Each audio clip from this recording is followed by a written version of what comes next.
I'd like you to imagine it's a Monday morning. You've just packed your kids' lunches and loaded them in the car to take them down to school. You start the car and begin the drive towards school like normal, with nothing seeming out of the ordinary. Except the air conditioning seems to be acting up today, turning off and on as though it has a mind of its own. But you don't pay any attention and continue driving. Then, all of a sudden, as you're approaching a busy intersection, the brakes on the car suddenly fail. You try to steer away from the oncoming cars, but your steering, too, has been compromised. While this occurrence might seem like something out of a science fiction or horror movie, an attack of this type on a civilian vehicle is a very real possibility in the world of vehicle cybersecurity that we find ourselves in today. In fact, virtually this exact cyber attack was proved to be possible when in 2015, two security researchers were able to remotely take over a Jeep Cherokee in what is one of the most heavily cited demonstrations of a cyber attack on a vehicle in history. These hackers were able to remotely cause the brakes and engine to fail, all while the car was going 70 miles an hour down the freeway. They could control the entertainment screens, adjust and turn off the air conditioning, and they could even control the steering of the car at low speeds. The two researchers were able to gain control of all these various features of the car through a zero-day exploit in the car's Uconnect system, which is an internet-connected computer feature that is present in hundreds of thousands of Fiat Chrysler cars. From there, they could rewrite the firmware in the Uconnect system to go deeper into the car's more physical components, like the engine, brakes, and wheels. These two researchers say that the attack on the Uconnect system could have happened for any Chrysler vehicle with the Uconnect system that was made anywhere from late 2013 all the way to early 2015. While the zero-day exploit has since been patched, given this simulated successful cyber attack, it's reasonable to assume that other vulnerabilities may exist in other makes and models of cars that are internet connected that date all the way back to 2013, even though the internet connectivity of those cars might seem insignificant to what we see today. That said, cyber attacks on internet-connected cars, like the Jeep Cherokee, have been increasingly prevalent over the last 10 years and take a wide variety of shapes and sizes. One of the first examples of a cyber attack on internet-connected cars happened in 2010, when a rogue employee sought revenge after getting laid off and was able to remotely hack into third-party hardware that had been installed as a remote immobilization system on the cars. From there, he was able to brick and honk the horns at random intervals of more than 100 cars in Austin, Texas. In another very different-looking cyber attack, security researchers were able to demonstrate how hackers can steal cars, in this case Teslas, by spoofing the internet-connected Tesla app with their own, and then creating their own NFC keycard, which can be used to steal the car. Honda is another manufacturer that has admitted cars with keyless starts are very vulnerable to cyber attacks of this kind. Tesla was again at the center of the discussions around vehicle cybersecurity at hacking conference DEF CON 2020, when hackers were able to expose how to jailbreak their Teslas to unlock ludicrous mode, a feature that allows for tremendous speed that's present in the hardware built into all Tesla Model S cars, but requires purchasing of an upgrade to get the software that allows for the car to reach this mode, effectively saving any potential buyer tens of thousands of dollars through this jailbreak. And lastly, just last year, a 19-year-old German programmer was able to gain remote access to more than 24 Teslas worldwide by exploiting a third-party application that had access to Tesla's API. Similar to the Jeep hack, he was able to control locks, windows, and sound systems of the cars, but importantly, also was able to gather a large amount of data, including where the Tesla had been, where it had charged, where it usually parked, its speed, and trips it had been on. And while, given the incredible internet connectivity of Teslas, that have placed them at the hotbed of cyber attacks and research in recent years, as demonstrated by other attacks, it's possible that even with minimal amounts of internet connectivity, severe hacks can still take place on automobiles. Even with all these past cyber attacks and cyber demonstrations of the vulnerabilities of vehicles, many believe that the big one is yet to come. A cyber attack so significant on vehicles and results in loss of property, data, or even human life, and requires us to rethink how we approach vehicle cybersecurity. The potential for a cyber attack of this size and scope poses a national security risk to the United States, to both civilians as well as the US government. I'd like to use these two categories of attacks on US citizens and attacks on government personnel to draw up a few hypotheticals to demonstrate why cybersecurity and cyber attacks on vehicles is of the utmost importance for US national security. The first hypothetical I'd like to draw up is surrounding the US presidential motorcade. What would happen if an unprecedented cyber attack took place on the Secret Service while transporting the president, vice president, or any other high importance individual? What if a terrorist organization was able to find an exploit in an internet-connected car surrounding the president's car, causing their brakes to malfunction and allowing them control over the steering wheel, veering the vehicles off course and potentially threatening the life of the president of the United States? Another very different national security threat in the category of government would be if data that has been collected through sensors and cameras of cars produced by a foreign automobile manufacturer put government officials at risk. What if these cameras and sensors collected images of faces of important government personnel, information and data on government bases, all while driving? Or even if the data collected by the car revealed the schedule of an important government official who lived next door to the owner of said car? This data could be used by the foreign government of the country that produces the cars for nefarious purposes, or they could even sell the data to data brokers who then can move it on to whoever they desire, exposing the government to severe national security risks from the collected data. While no such attack of this kind has happened thus far, the increased prevalence of car cameras and sensors makes it an ever-present threat. A vehicle cyber attack on US citizens, while less of a direct threat on US government, would still pose a significant national security threat. Imagine a hacker identified a zero-day exploit in internet-connected Toyotas, where they could gain control over the braking of the car. The terrorist hacker then waited until rush hour in a busy city like Atlanta, where they would then simultaneously hack into thousands of Toyotas, locking the ability for the cars to brake.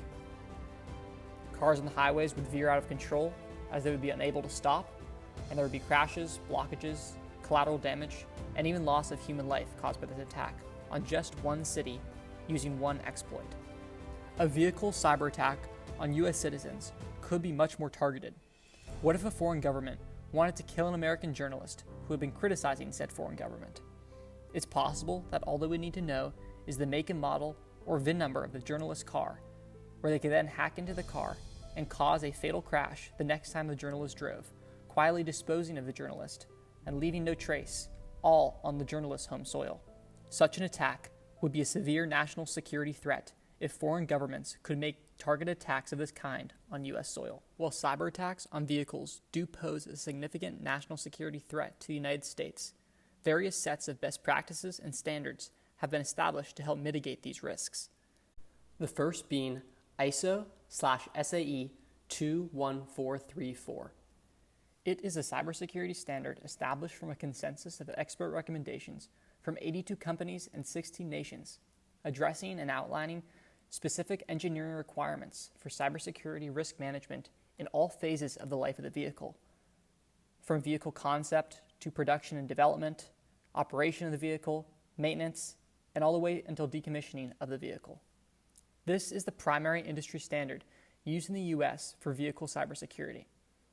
It was most recently updated in 2021, and experts consider it the most comprehensive standard globally, being even more technical than the UN's vehicle cybersecurity standard. Other countries' answer to the ISO standard is the UN ECE WP29. This is the EU's cybersecurity vehicle production standard that's used in European Union countries, as well as the UK, Japan, Australia, and more. This standard is concerned with many of the similar things that the ISO standard is in regards to engineering standards for vehicle cybersecurity, focusing on both cybersecurity management throughout vehicle production companies, as well as the vehicles themselves. Generally, it is higher level and less technical than the ISO standard. The standard was officially adopted at the end of 2020 and was enforced on newly designed cars beginning in July of 2022. Starting in July of 2024, all legacy and carryover models will need to pass the standard's audits if they are to be sold in the country that is under the jurisdiction of this standard. The U.S. government has also taken steps to help mitigate some of the threats of vehicle cybersecurity, with the National Highway Traffic Safety Administration updating the best practices for safety of modern vehicles. This set of best practices was updated just earlier this year, building off of an original best practices published by the NHTSA in 2016. These best practices are a set of non-binding and voluntary principles to help improve motor vehicle cybersecurity in the United States. The best practices apply to risk assessment, data information and sharing, vulnerability reporting, and many more aspects of vehicle cybersecurity. One of the best practices the document provides is for automobile manufacturers and those who manufacture cyber components for automobiles to join AutoISAC. The Automotive Information Sharing and Analysis Center, or AutoISAC for short, was created in 2015 and is an international automobile manufacturing community comprised of 64 organizations as of early 2022, including the likes of Volkswagen, Mercedes-Benz, BMW Group, Honda, and many more. The main mission for this organization is for group members to work together in reporting, sharing, analyzing, and fixing cyber vulnerabilities for automobiles to create a more robust global automotive cybersecurity infrastructure. While there have been significant developments in automotive cybersecurity in recent years, the U.S. should take several actions towards creating a more robust automotive cybersecurity infrastructure, specifically in relation to internet-connected cars, to help mitigate potential attacks on U.S. national security. The first policy that should be established to help achieve a secure future for automotive cybersecurity in the United States is to mandate ISO 21434 compliance for all vehicles sold in the U.S., including imports. This legislation would be important, as it's possible that smaller or international manufacturers or even autonomous vehicles in development that are on U.S. roads miss the standards, so mandating them is paramount for national security. Part of this mandate would be to establish a time frame for compliance, and considering that the UN mandate is giving 4 years from adoption to full enforcement, the ISO standard should be mandated on all cars sold in the U.S. by 2025. This is considering that the ISO standard was first introduced in 2021 and that manufacturers compliant with the UN standard do not need to change much to also be ISO compliant. Part of the enforcement of this recommendation includes special supplementary inspections on all cars, but particularly internationally manufactured cars imported into the U.S. for ISO compliance and the existence of any potential cyber backdoors into the vehicle systems that might pose a threat. This would likely be too difficult to do for every imported car, but a random selection of imported cars to U.S. dealerships would be inspected for ISO compliance. Such inspections would likely be conducted with collaboration between NHTSA, U.S. Border and Import Agents, ISO certification body, and CISA. Part of this inspection and certification process of this law would be allowing for CISA agents to go further than just the ISO standards and look deeply into the programming of new imports to ensure that there are no workarounds for the ISO standard or discrete backdoors in vehicle programming. These inspections and research will be done by a new CISA branch that will be addressed in my next recommendation. To mandate ISO standard compliance. In all U.S. sold vehicles, it should be legislated via congressional law. It is likely that such a law would receive bipartisan support, especially given that Europe's UN standard for vehicle cybersecurity is required by law, unlike the US's. A key stakeholder will include car companies that might lobby against this being a law if compliance for them is too costly. Although most companies will likely support and choose to pass the standard voluntarily, it's possible that some brands, likely internationally in Asia, could object, given how close the US ISO and EU standards are. The next recommendation that would help ensure a secure future for U.S. automotive cybersecurity would be to establish a specialized wing of CISA that focuses on ongoing monitoring and research of internet-connected automobile cybersecurity. Key branch responsibilities would include inspecting and testing randomly selected automobiles for ISO compliance. But as mentioned earlier, also any potential cyber backdoors that could be a threat to vehicle security as part of a continuous and ongoing automotive cybersecurity research program of internet-connected cars on American roads.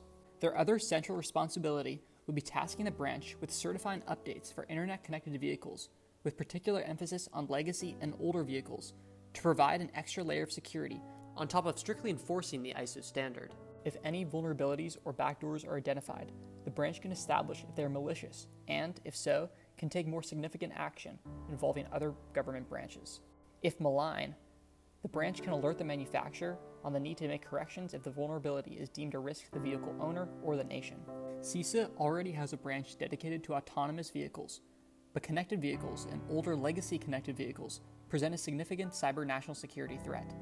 These legacy vehicles are less tested, monitored, and less frequently updated than production models, and these vehicles should be scrutinized more as they've shown potential to be prone to cyber attacks. This new CISA branch should include a white hat hacking program of internet-connected vehicles to identify vulnerabilities of these vehicles.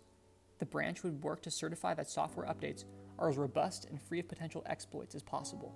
It's often not possible to update all internet-connected cars remotely, so when updates do happen, they should be particularly robust. It's key that this new CISA branch would certify all new vehicle updates on internet-connected cars before the updates hit the market. And while focusing on legacy updates is key to this branch, it would also strictly mandate this agency oversees all updates with particular emphasis on vetting updates from international manufacturers and required that they are approved by the agency before release onto U.S. roads. This recommendation, paired with the ISO mandate recommendation, would make these legacy and foreign software updates of internet-connected cars fall under even more security. There could be resistance from foreign producers of vehicles and even owners of legacy vehicles who might be forced to bring their cars in more frequently for updates and see the policy as burdensome. Still, there should be enough bipartisan support to get through the congressional process, especially as CISA already has an autonomous vehicle wing and the potential national security implications of an automotive cyber attack, especially if this recommendation and legislation is packaged with the mandated ISO compliance legislation. It should be noted that given CISA's current structure and resources, they likely lack the technical skills to certify updates, and the update certification process from CISA would also likely slow down the update process for manufacturers.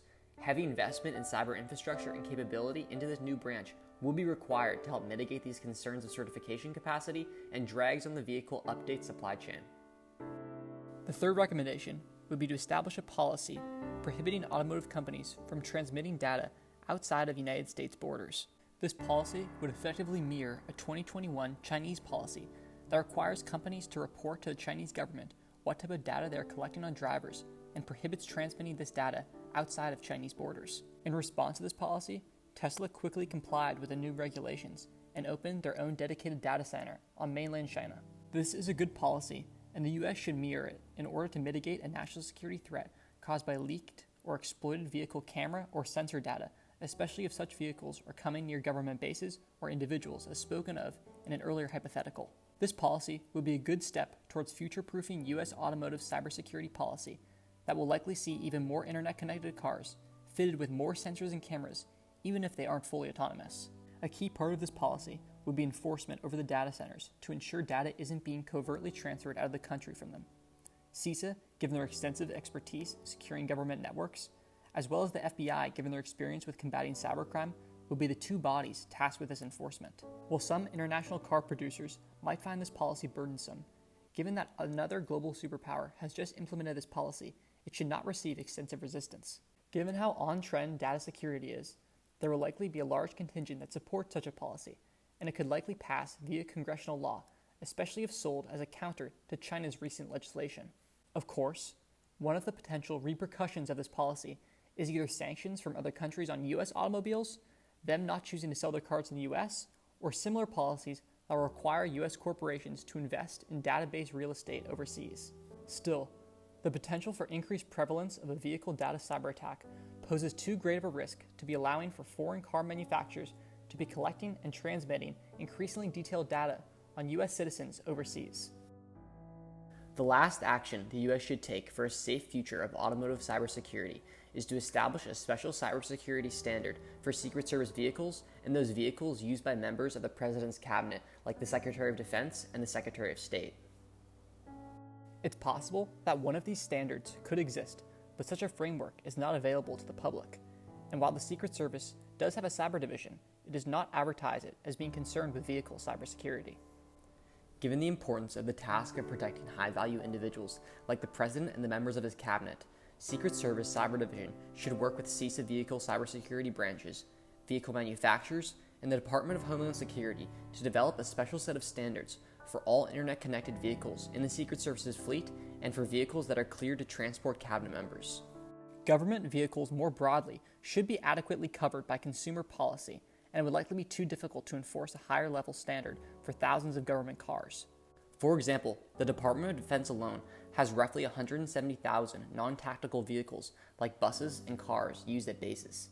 Still, there should be particular emphasis placed on standards for high-value individuals that the Secret Service protects and those in the President's cabinet. Smart vehicles should be allowed in these fleets, But standards should be far more strict and advanced than consumer standards like ISO.